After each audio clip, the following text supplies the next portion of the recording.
নিমাই দোকানে মিষ্টি বিক্রি করে। দোকানে মিষ্টি বিক্রি করে তাদের সংসার ভালোই চলছিল। হঠাৎ নিমাইয়ের বউ একটা কঠিন রোগে আক্রান্ত হয়। গ্রামের কবিরাজকে দেখায়, কিন্তু তাতে কোনো কাজ হয় না। এই কথা গ্রামের সকলের মুখে মুখে হয়ে যায়। গ্রামের মোড়ল নিমাই আর তার বউকে গ্রাম ছাড়া করার জন্য লোকজন নিয়ে নিমাইয়ের বাড়িতে গিয়ে হাজির হয়। নিমাই, আরে এই নিমাই, বেরিয়ে আয় বলছি, ঘর থেকে বেরিয়ে আয়। এ কি মোড়ল মশাই, আপনি আমার বাড়িতে এই অসময়ে? বলি, তোর বউয়ের নাকি কোষ্ঠকাঠিন্য রোগ হয়েছে? হ্যাঁ মোড়ল মশাই, আমার বউয়ের শরীরটা ভালো না, তবে কোষ্ঠকাঠিন্য হয়েছে কিনা সেটা জানি না। তা তোর জানাও লাগবে না, আজই এই গ্রাম ছেড়ে তোরা চলে যাবি। এ কি বলছেন মোড়ল মশাই আপনি? আমার এই বাপ দাদার ভিটা ছেড়ে কোথায় যাব? কোথায় যাবি তা আমি জানি না, তবে তোকে এই গ্রাম ছেড়ে চলে যেতে হবে। এটাই হলো আমার শেষ কথা, না হলে কিন্তু তোর এই ঘর বাড়ি আগুন ধরিয়ে পুড়িয়ে দেব। এই বলে মোড়ল তার লোকজনকে নিয়ে সেখান থেকে চলে যায়।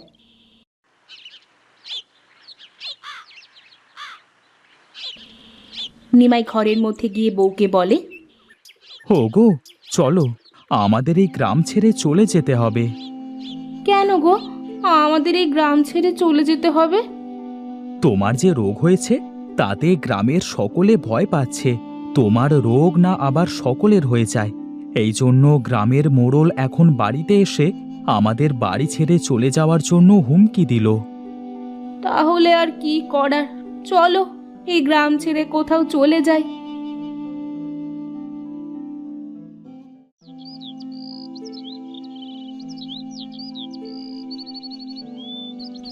এরপর নিমাই আর শ্যামলী গ্রামের বাড়ি ছেড়ে রাস্তা দিয়ে হাঁটতে শুরু করে। তারা হাঁটতে হাঁটতে এক গ্রাম ছেড়ে অন্য গ্রামে চলে যায়। আর যে পারছি না গো। আচ্ছা, এই গাছের নিচে বসো, একটু জিরিয়ে নি। হ্যাঁ, তাই করো। হাঁটতে হাঁটতে অনেক ক্লান্ত হয়ে গেছি। নিমাই আর শ্যামলী গাছের নিচে বসে বিশ্রাম নিতে থাকে। এমন সময় সেই পথ দিয়ে একটা বুড়ি জল নিয়ে যাচ্ছিল। জল জল জল, আমাকে একটু জল দিবা? আমাকে জল দেবে গো বুড়িমা?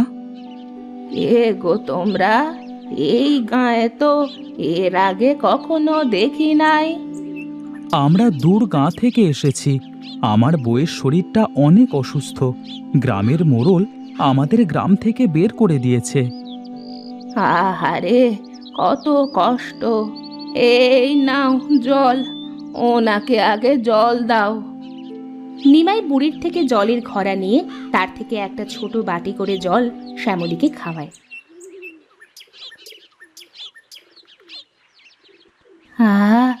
জানে একটু শান্তি পেলাম।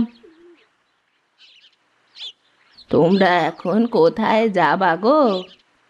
আমাদের যাওয়ার কোনো জায়গা নেই বুড়িমা, দেখি কোথাও যদি কোনো ঠাঁই হয়। এই অসুস্থ বউকে নিয়ে কোথায় আবার যাবে? চলো, আজ থেকে তোমরা আমার বাড়িতেই থাকবে। সত্যি বলছেন বুড়িমা? হ্যাঁ রে হ্যাঁ। বুড়ি তখন নিমাই আর শ্যামলীকে নিয়ে তার বাড়িতে যায়। এই হলো আমার ছোট কুঁড়ে ঘর, এখানে আজ থেকে তোরা থাকবি আমার ছেলে মেয়ে হয়ে। আর হ্যাঁ, একটা কথা, তুই আজ থেকে আমার জমিতে চাষ করে ফসল ফলাবি। ঠিক আছে বুড়িমা। মা, তুমি ঘরে যাও মা, আর তুই আমার সাথে চল, তোকে আমি আমার জমিটা দেখিয়ে নিয়ে আসি। হ্যাঁ গো, যাও। নিমাই বুড়ির সাথে মাঠে যায়।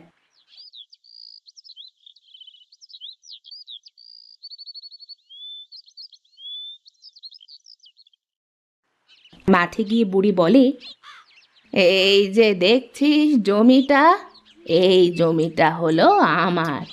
এই জমিতে অনেক ভালো ফসল ফলে, কিন্তু আমি বুড়ি মানুষ, আমি কিভাবে চাষবাস করব বল? তাই জমিটা এইভাবে অপরিষ্কার হয়ে পড়ে আছে।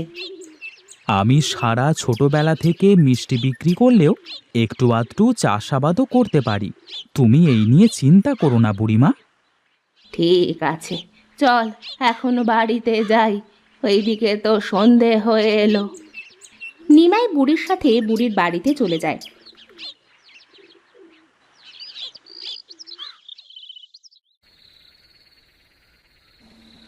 রাতে নিমাই আর শ্যামলী ঘরে বসে কথা বলছিল। যাক, একটা মাথা গোজার জন্য জায়গা তো পেলাম। হ্যাঁ গো, তুমি ঠিক বলেছ। বুড়িমা অনেক ভালো মানুষ, কি বলো? হ্যাঁ গো, কাল থেকে বুড়িমায়ের জমিটা মন দিয়ে চাষ করতে হবে। তা জমিতে কি চাষ করবে কিছু ভেবেছো? না তো, তা এখন ভেবে দেখি নাই। আগে জমিটা পরিষ্কার করে নি, তারপর ভেবে দেখব কি বীজ রোপণ করা যায়। আচ্ছা, এখন ঘুমাও। নিমাই আর শ্যামলী ঘুমিয়ে পড়ে।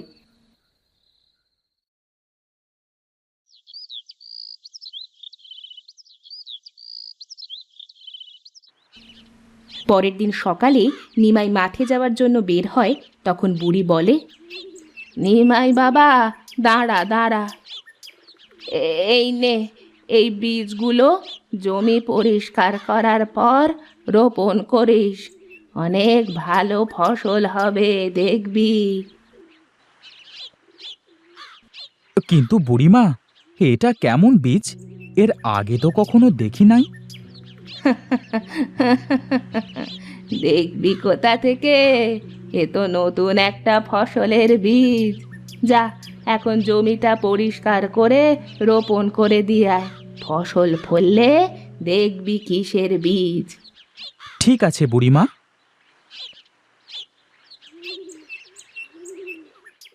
নিমাই একটা কোদাল আর বীজগুলো নিয়ে মাঠে যায় আর জমিটা পরিষ্কার করতে থাকে। এমন সময় সেখানে একটা বৃদ্ধ লোক আসে। কে গো বাবা, তুমি এই জমিটা পরিষ্কার করছো? আমি নিমাই কাকা, দূর গাঁ থেকে এসেছি। ও, বুঝেছি বুঝেছি। তা বুড়ির জমিটা পরিষ্কার করছো কেন? বুড়িমা তো আমাকে এই জমিটা পরিষ্কার করে চাষ করতে বলেছে।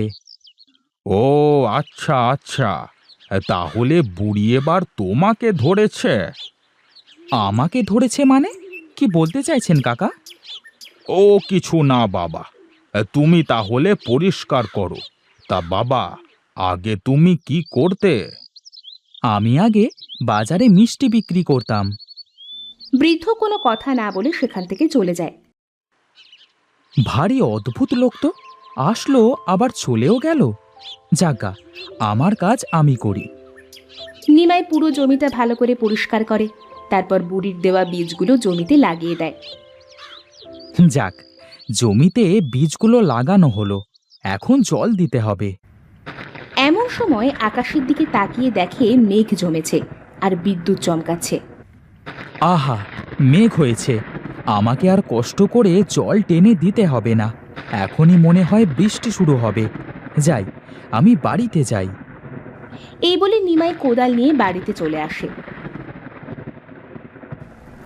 আর এসে দেখে শ্যামলী ঘরের বারান্দায় রান্না করছে। ওগো, তুমি রান্না করছো? হ্যাঁ গো, দেখো আমি সুস্থ হয়ে গেছি। কি বলো কি, তুমি সুস্থ হয়ে গেছো? হ্যাঁ গো, বুড়িমা একটা ওষুধ দিল আর সেটা খাওয়ার পর আমি সুস্থ হয়ে গেছি। এমন সময় হঠাৎ বৃষ্টি শুরু হয়। আহা, মাঠে বীজ লাগিয়ে আস্তে আস্তে বৃষ্টি শুরু হয়ে গেল। যাক, অনেক ভালো হলো। নিমাই বাবা, জমিতে সব বীজ রোপণ করেছিস তো? হ্যাঁ বুড়িমা, আমি সব বীজগুলো লাগিয়ে রেখে এসেছি। মা শ্যামলী, তোর বরকে নিয়ে গিয়ে ভাত খেতে দে। বুড়ির কথায় শ্যামলী ভাতের হাঁড়িটা নিয়ে ঘরের মধ্যে যায়।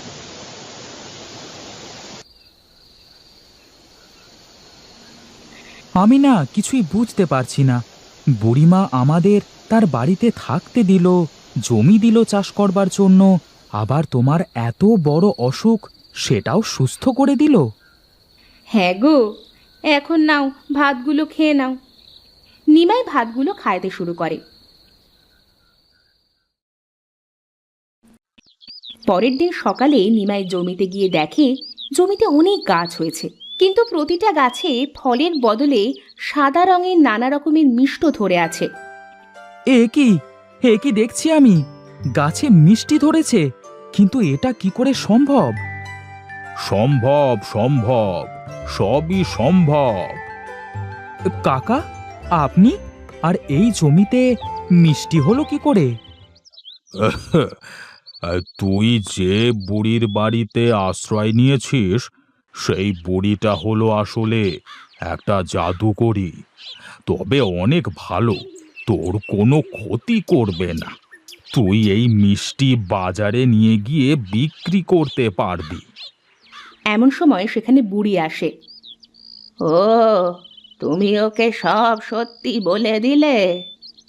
কি আর করব, আজ বা কাল ওকে তো বলতেই হবে। হ্যাঁ, তা ভালোই করেছ। শোন নিমাই, যা, এই মিষ্টির গাছ তোদের গ্রামে নিয়ে গিয়ে মাঠে চাষ করগে যা। আর হ্যাঁ, তোর আর কষ্ট করে চিনি আঠা কিনা লাগবে না। নিমাই তখন কিছু মিষ্টির গাছ নিয়ে বুড়ির বাড়িতে যায়। তারপর শ্যামলীকে সব কথা খুলে বলে। তারপর তারা তাদের গ্রামে যায়।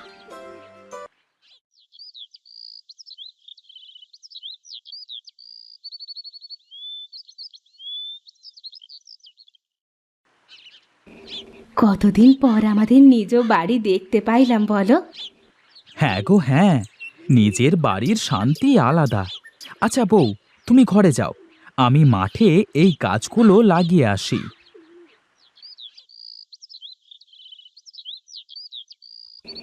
নিমাই মাঠে যায় আর তার জমিতে মিষ্টির গাছ লাগায়। এই দেখে গ্রামের লোক বলে, আরে নিমাই না, ওকে না মোড়ল মশাই গ্রাম থেকে বের করে দিয়েছিল? হ্যাঁ রে, তাই তো। কিন্তু ও কি গাছ লাগাচ্ছে ওর জমিতে? এই চল তো গিয়ে দেখি। গদাই আর চিত্র নিমাইয়ের কাছে যায় আর দেখে গাছে মিষ্টি ধরে আছে। এ কি, এটা মিষ্টির গাছ নাকি নিমাই দাদা? হ্যাঁ, এটা মিষ্টির গাছ। আজ থেকে আমি মাঠে মিষ্টি চাষ করব। হ্যাঁ, তুই কি পাগল হয়ে গেছিস নাকি? এই চিত্র, মোড়ল মশাইকে খবর দে তো। চিত্র মোড়লকে গিয়ে ডেকে আনে। এ কি করছিস তুই নিমাই? আর তোকে তো আমি গ্রামে ঢুকতে নিষেধ করেছিলাম। ভয় নাই মোড়ল মশাই, এই যে মিষ্টির গাছ দেখছেন, এই মিষ্টি যে যে খাবে তার কঠিন রোগ ভালো হয়ে যাবে। সত্যি বলছিস তুই? তাহলে আমাকে একটা দে তো, আমি খেয়ে দেখি আমার ঠান্ডাটা ঠিক হয় নাকি। নিমাই একটা মিষ্টি গাছ থেকে ছিঁড়ে মোড়লকে দেয় আর মোড়ল সেটা খাওয়ার সাথে সাথে মোড়লের ঠান্ডা ভালো হয়ে যায়। আরে, নিমাই তো সত্যি কথা বলছে। এটা তো মিষ্টি নয়, এটা কঠিন রোগের ঔষধ। শোন নিমাই, আজ থেকে তুই এই গ্রামে থাকবি আর এই গ্রামের সকলকে তুই সাহায্য করবি, কেমন? এরপর থেকে নিমাই মাঠে মিষ্টি চাষ করে গ্রামের সকল অসহায় মানুষকে সাহায্য করতে শুরু করে। আর গ্রামের মানুষ নিমাইয়ের বউকে দেখে ছিছি করতো না। নিমাই আর শ্যামলী সুখে শান্তিতে বসবাস করতে শুরু করে।